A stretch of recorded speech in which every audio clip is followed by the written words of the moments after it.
Hello दोस्तों, welcome back to real talks with me. आज हमारे साथ है साहिल, जो ऑन कैंपस प्लेसमेंट में सिलेक्ट हुए as a technical sales engineer job role के लिए। हम बात करेंगे उनकी प्लेसमेंट जर्नी के बारे में, स्ट्रेटेजी के बारे में और प्रिपरेशन के बारे में। तो चलिए शुरू करते हैं conversation with Sahil. Hello Sahil. Hello how are you? I am fine. First of all तो कॉन्ग्रेचुलेशन। एचआर या डायरेक्टर राउंड को क्रैक करने के लिए कोई इंपॉर्टेंट टिप्स आप दे सकते हैं?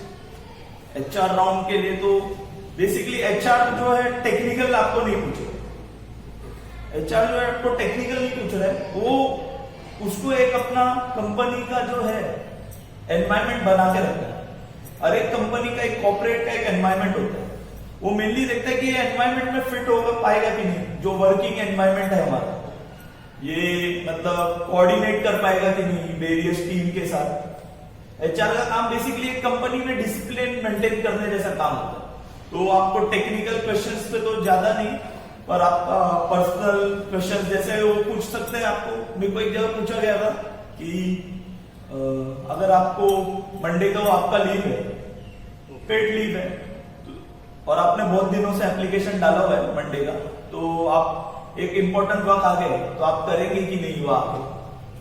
वैसा क्वेश्चन जो आपका मतलब पर्सनैलिटी बेसिकली वो चेक करते हैं कि ये हेल्पफुल है कि नहीं, जब कंपनी को जरूरत पड़ेगा कि नहीं, तो ये स्टैंड लेगा कि नहीं कंपनी के लिए। बेसिकली ये चीजें चेक करते हैं। ओके।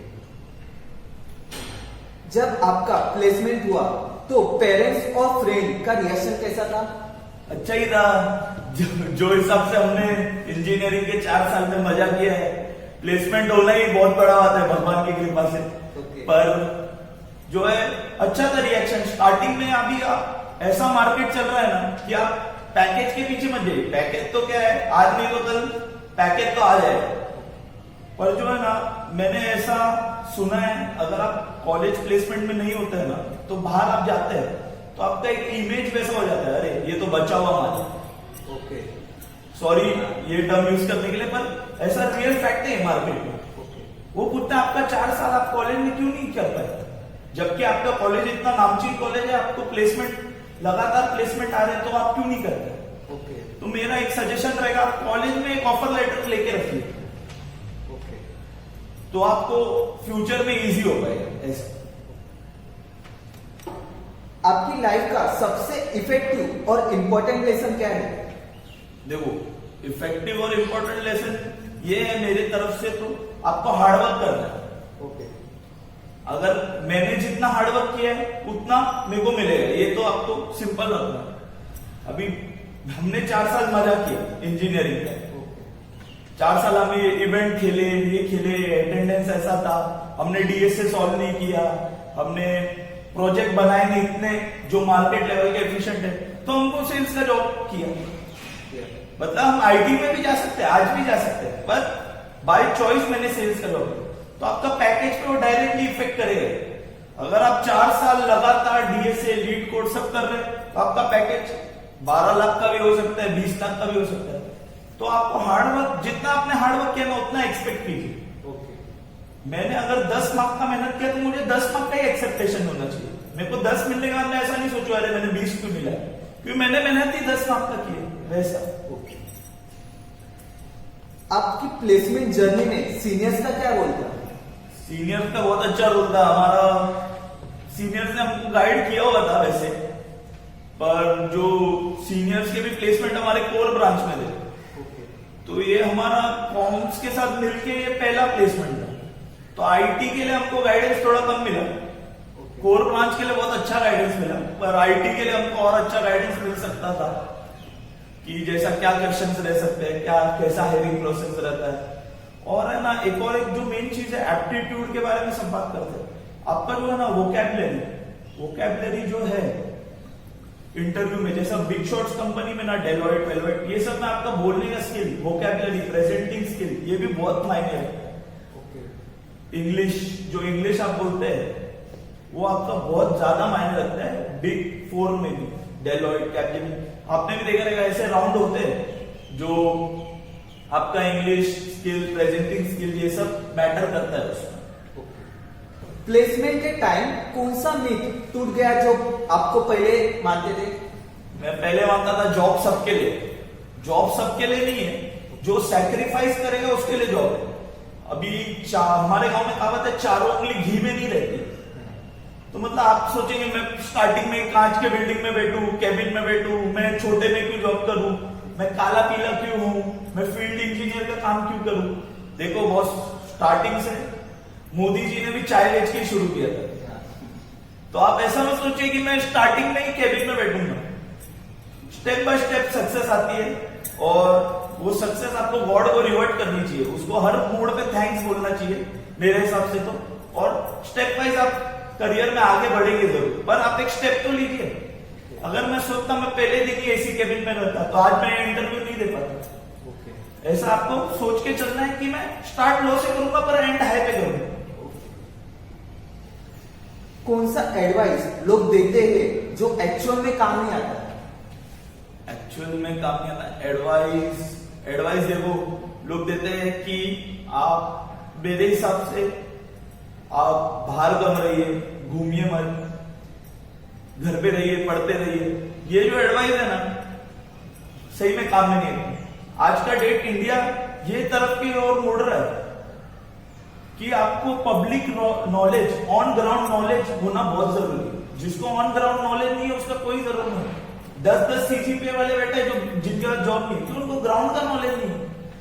वो ग्राउंड का नॉलेज नहीं है तो वो क्या कर पाएगा? उसको मालूम नहीं है कि आज ऑन ग्राउंड क्या डिफिकल्टी है, तो वो क्या स्टार्टअप बना पाएगा। कॉलेज लाइफ में आपको सबसे बड़ा लेसन क्या सिखाया? कॉलेज लाइफ में सबसे बड़ा लेसन मेरे को ये सिखाया कि अपना ईगो और एंगर को कंट्रोल रखिए। जो मैच्योर और प्री मैच्योर में यही फर्क रहता है कि वो अपना ईगो और एंगर कंट्रोल नहीं करता। अपना एंगर को कंट्रोल रखना, एक रिस्पेक्ट देना, सामने वाले को अगर आप रिस्पेक्ट देंगे तो ही रिस्पेक्ट मिलेगा।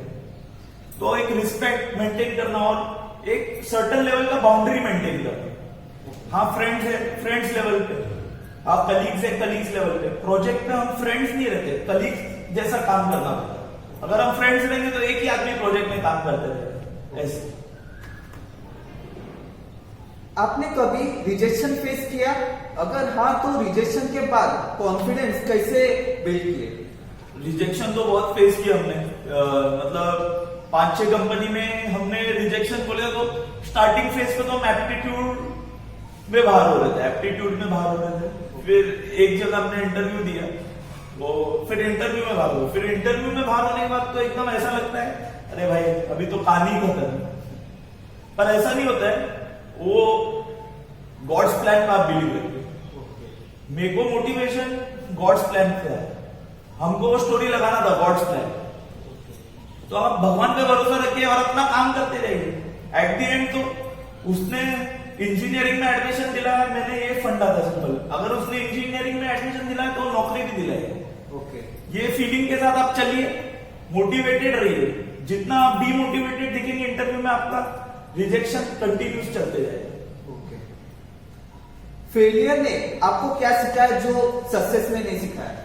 फेलियर ने मेरे को ये सिखाया है कि प्रिपेयर होने के बाद भी फेलियर हो सकता है, प्रिपेयर रह के भी फेलियर हो सकता है। मैं कंपनी में एक इंटरव्यू देने गया फुल्ली प्रिपेयर्ड, जैसा कि मैंने आपको बोला, उन्होंने जो मेरा प्रिपरेशन था उसका स्टार्टिंग के 3 क्वेश्चंस जो मैं प्रिपेयर करके गया था वो पूछे, उसके बाद उन्होंने इंटरव्यू को ही नेक्स्ट लेवल पे ले लिया।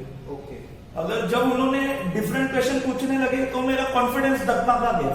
अगर मैं प्रिपेयर रह के नहीं प्रिपेयर रह के जाता तो शायद मैं वो कंपनी क्रैक कर देता। ऐसा है। तो फेलियर से आपको बहुत कुछ सीखने मिलता है कि आपका गलती क्या है। अगर आप फेलियर से सीख रहे नहीं है तो आपका कोई फायदा नहीं है। इंजीनियर का मतलब यही होता है कि trial and error, trial and error, trial and error method पे इंजीनियरिंग चलती है। अटेंडेंस एंड स्किल, इसमें आपको क्या डिफरेंस और क्या इंपॉर्टेंट इसमें लग रहा है? अटेंडेंस तो बेसिकली अटेंडेंस आपका डिसिप्लिन शो करता है मेरे हिसाब से, कि आप कितना डिसिप्लिन है लाइफ में। और स्किल, अगर आप डिसिप्लिन नहीं है तो कोई स्किल डेवलप नहीं कर पाएंगे। अभी हमने कोर्स शुरू किया, 1 दिन किया, 2 दिन किया, तीसरे दिन हमारा कोर्स खत्म हो गया, हम बैठे ही नहीं। तो अटेंडेंस, एक डिसिप्लिन जरूरी है लाइफ में, तो ही आप एक स्किल डेवलप कर पाएंगे। वो मेरे ख्याल में अटेंडेंस और स्किल डायरेक्टली प्रोपोर्शनल है। आपके अकॉर्डिंग फ्रेशर्स के लिए नॉन टेक रोल के अपॉर्चुनिटी कितने हैं अभी के टाइम पे? फ्रेशर्स के लिए नॉन टेक रोल के लिए है अपॉर्चुनिटीज है, पर जो है आपको कॉलेज के थ्रू जो अपॉर्चुनिटी मिल रहा है मेरे हिसाब से उतना ही है, क्योंकि ये जो है नॉन टेक रोल्स में आगे आपका सेल्स मार्केटिंग, इसमें बेसिकली आपका एक्सपीरियंस काउंट होता है। ओके। फ्रेशर्स को कोई भी सेल्स का रोल ज्यादा करके अप्लाई देता नहीं नॉन टेक रोल, और कोर में तो आप एनी डे जा सकते हैं, जैसा इलेक्ट्रिकल टेक्निकल, अभी मेरा भी टेक्निकल तो कोर लाइन में ही मैं जा रहा हूँ ऐसा है। तो आप नॉन आईटी में कोर में कंपनीज में इंडस्ट्रीज में बिग शॉट्स है, कंपनी सीमेंस है, वेरियस कंपनीज है जो आपको नॉन टेक रोल के लिए हायर करेगी ऐसा। Thank you Sahil valuable information share करने के लिए। आई होप आपको ये वीडियो हेल्पफुल लगा हो। अगर आपको ये वीडियो हेल्पफुल लगा हो तो लाइक करिए, शेयर करिए, कमेंट करिए, और एक चीज, अगर आपको कुछ भी डाउट हो तो कमेंट सेक्शन में जरूर लिखें। मिलते हैं नेक्स्ट सेशन में एक रियल स्टूडेंट के रियल जर्नी के साथ। तब तक मेहनत करते रहिए, खुद पे भरोसा रखिए।